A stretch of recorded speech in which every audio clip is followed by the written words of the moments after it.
All right, I'll tell you somebody else who should have been paddleboarded at school who probably would have turned out differently, and that's Shekinah over there in Atlanta. You know, the woman with the small teeth and braces that she's had for 25 years. Well, her and Tiny Harris, T.I.'s wife, they're no longer friends amid this whole sex assault allegation. And Sabrina Peterson, was the catalyst to kind of put this out there, says, "I told you." So now, amid the T.I. and Tiny Harris's sex scandal or sex assault allegations and mounting cases against them, Tiny's best friend Shekinah Joe, you know, that was the shampoo girl that everybody came to know through that TV show with T.I. and Tiny. She's been very vocal on social media since she ain't got much else to do, trying to defend her friends. And on a recent video that went viral on Instagram Live, she kind of revealed that she and Tiny are no longer friends. And apparently, because Tiny hasn't acknowledged her attempts to defend her and her husband, of course, you know, we keep these receipts because Shekinah is clown gold. Take a look. No, I'm not. And I don't want to be friends anymore. And I don't want to be friends anymore. I wish her the best, though. I love her. Okay? I even got kicked off TV because motherfuckers was saying I made they show. You run around telling motherfuckers you made my show. I ain't never told nobody I made this shit. How the fuck I'm gonna make your show and you? I would never run around and say I made the show. How could I say that? How could Lil Ghetto me feel like I made the show? Now, I can't talk about nobody's sexual life because I don't got to do with it. I can just talk about my experience. You know what I'm saying?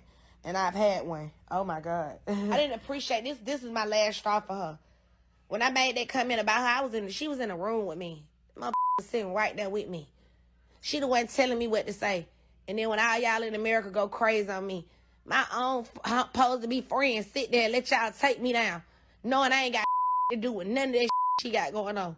She let the world tear me up. That's what I said. You know what? I done did your half for free. I done kissed your motherfucking ass. I done been there for you. You done took all my old friends. Now they your best friends because y'all pay attention. All you gotta do is pay attention. You sitting here and tell me what to say about this goddamn lady. I don't know nothing about nobody. And then you sit there, and when the world take me down, you let me go out with these. You don't even say, hey, man, it wasn't Shekinah. Shekinah ain't had to do with that. But get what? The reason I took up for them folk like that, because when bought my name, I wish somebody would have took up for me like that. When somebody bought my name, I wanted somebody to return a favor, so you do unto people as you want to be treated. But it's my motherfucking fault because I already knew better. I'm not the one nobody can say a motherfucker look at me. And I actually started getting tired of that because I'm like, girl, why the hell you keep going around letting people think that you bought me a house or any that you supposed to did when you ain't did none of this for me? I work every goddamn day. I'm tired. I was tired of that. What God did for me? Hell yeah, what God did for me, he'll stand up with. It was what God did for me, not what man did for me. Them folks ain't did for me. Speaking up for somebody, because I wish they would have spoke up for me, and God turned around and whooped my ass and said, how many more times I got to show you that this girl don't with you? How many more times I got to show you? So he showed me for the last time, and I ain't got to worry about it no more because he showed me.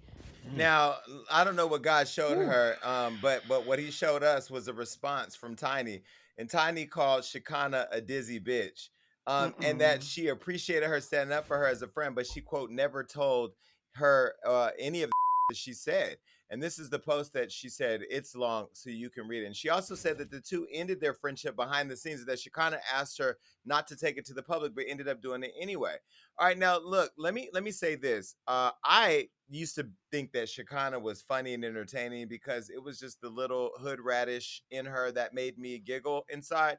But she has done this whole thing where now she's such on the defense and she's coming for the wrong people because she even came for me. Now, before I get into my own stuff, let me just tell you, Damaged and Blue, and for those watching and listening to the podcast, what she's saying when she says the girl by her name. Sabrina Peterson, who brought all this stuff to the forefront, is the person that she got into a legal battle with over her name. And Sabrina trademarked Shekinah's name, and then she had to take her to court to try to get her name back. So it was the level of pettiness on Sabrina Peterson's part for me that I gagged about. So in her getting so defensive off of the fans and stuff, saying that she has something to do with it, Shekinah went after me on her social media, basically saying that she wants to pay anybody who has any tea on me. And this is when I said, bitch, you picked the wrong, because I encourage anybody who wants smoke to pull up and get it. Now, Shekinah, I went out and digged around myself. let's talk about your activity at the Blue Flame and what you was doing with the girls over there. And I'm gonna say allegedly only because sometimes the tea got to be have a veil of protection. But let's talk about the work you were doing over at the Blue Flame with the girls, because now that you're looking for tea, honey, I'm looking for yours. Let's talk about the security guards, and you know what I'm talking about that you were involved with that was around the whole situation. And as you know, I'm now digging and looking into this. I'm now having conversations with people close to the situation. And when Jason Lee is sniffing around, honey, he finds every bone. But I look at this thing that's happening, and it's such a big part of a bigger conversation around sex trafficking and what's actually happening with these girls behind the scenes. And although I have met Tiny several times and she's a nice, sweet lady, I don't know her man and I don't know what they do in the confines of their bedroom. And even if they do have wild sexcapades, if they're doing it against people's will, allegedly, what these girls are saying, or they're having people bring them girls or putting young girls and some alleged minors in situations that are not safe, then I, and along with the rest of the world, have a problem with that. Have you two been following this, and what do you think? Yeah, I've been following it, and I'm gonna be honest. I believe Shekinah. I believe everything she said. I think she's a good person who got above her head. I think she's someone who's watched how Tiny and Ti move.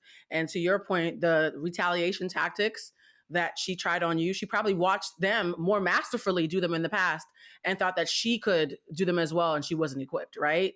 But I don't think she naturally is that cunning on her own. I think that she was someone who got sucked into their corrupt ecosystem, and I do believe her when she says that Tiny was next to her telling her what to say. Because think about it. How many times have you defended a friend, and then when you got smoked, the person you were defending is like, well, this ain't got nothing to do with me. And you're like, wait a minute, I'm taking bullets for you. Why are you not defending me for defending you? So for me, all of that rings true. I just think Shekinah's over her head and she needs to tap out. She tried to play with the big dogs. And I think this story, I think this case is much bigger than what she can handle. And she needs to quietly remove herself from the situation. It's way above you, sis. It's way above you. Yeah, and you see this in the hood all the time. I know Shekinah. She says she work hard, and she a little ghetto chick, but it's something we do. Some of us from the streets, we be loyal to such a bad fault. It's like at some point you gotta get off the horse. These people, I'm not gonna ever say Tiny and Shekinah was never real friends, but at the end of the day, you gotta notice when you're the person keep getting pushed in front of the bullet. And these people are gonna get out of the way to protect themselves because they have a lot of people relying on them. And I ain't saying Shekinah don't either with her family, but they're definitely not gonna go down with you. They're never going to do it. And you have to wake up because this ain't the first incident. You have to wake up and move the on, or if you do get caught in this, it's your fault. And it don't matter what this person did because you have the knowledge. You're smart enough to know at this point you need to stop jumping in front of this bullet for this person. You keep doing it. So if you sync with them, you're going to sync with them. It's Well, like you I on don't think. here. Well, when it comes to Shekinah Joe, I don't think the word "smart" is really used in a sentence that involves her name. Now, enough is. We're enough with the. I see through it, right? If you sat by, we all have friends that do rec. I was the friend that would get drunk and wild out, fight with people, maybe on somebody or whatever. I probably shouldn't on it. My friends were there with all. My friends went to jail with me. My friends got numbers for me, so they participate in all that. But if it comes to you having sex with a minor, if you're having sex with a Mm-hmm. minor, or you're having sex with women against their will, or trafficking women, this is all alleged because it hasn't been proven in court yet. Then if you sat by and idly did nothing, you're equally a participant in the problem. I feel like now that the law is at her door, that she's being drugged into court, that her business is being compromised. People are now looking at her as being complicit. The fact that Yep. she's out there taking a public beating, and the reason why is because she can't shut the fuck up. I'm gonna tell you, I thought with somebody having those little Ricklets teeth and them old ass braces, she would have shut the up a long time ago. But she can't because she is sucked into social media and always shucking, jiving, and dancing with that ugly ass bonnet on for followers who don't give a about her. If my friends like Rob or Blake or whoever were saw me in the middle of a controversy and couldn't wait to get to their Instagrams to talk about me and defend me, or even if I was standing there, my friend Rob is not going to go. If I say, Rob, go get on social media and say something, he's not just going to be a lapdog and go do that. Your friends will naturally stand up for you and defend your integrity when they believe you're being wronged, if they believe it's necessary. And so, and another thing I'll say, when you're a public figure, your friends check in with you first. Be like, yo, should I even be saying anything? Shekinah has no restraints, no boundaries, no guardrails when it comes to speaking on the lives of her friends. Now, I'll tell you what's going to end up happening. She's going to get deposed. She's going to get drugged into this now federal situation. It's like really, really serious. And Shekinah, Joe, This is for you because you keep telling people on your Instagram, you keep bringing my name up in your mouth. I'm going to tell you one more time. If I see you bring my name up one more time, I'm going to dedicate a lot of energy just to you. Not to T.I. and Tiny, because we're already following that story, but to you. Because I'm going to tell you, you got skeletons in your closet. You be on Bigo running your mouth. You be on your Instagram running your mouth. You now offering people to spill money to spill my tea. The thing about me, you want to blog and do what I do, you, in order to sit at the table that I sit at and do what I do, you have to have all the confidence that every secret you got is not in a stone that could be overturned. See, you ain't that smart. I could look at your eyelash and tell the way it's hanging on that you ain't that smart because you do cosmetology, but you can't apply your eyelashes properly.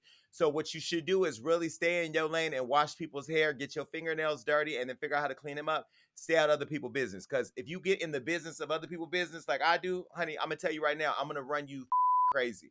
And the T.I. and Tiny, whether you're guilty or not, because we're going to figure that out at some point. If you go to prison, that's going to be very good content for Hollywood Unlocked. But what I will say is that you did a great job for all of us out here and showed us what a no friend looks like. Because that Barracuda is somebody that a lot of people has in their lives, not her in particular, but you know, all of us have a friend that we've allowed to get close to us who could be keeping receipts. I'm thankful that I have friends around me who are not those type of people that are waiting for their opportunity to get out and try to, you know, use propaganda to take me down only to lift themselves up. So like you said, Blue, you know, maybe she was dumb enough to be that stupid little, you know, friend from the woods that has no sense about herself and, you know, is Yeah. just out here being recklessly, you know, led astray and left alone. But you know, maybe she thought she was going to ride the wave of, you know, this cancel culture kind of passing by, and it stuck longer than she expected, and now she's getting sucked into it and she's going to lose everything herself. I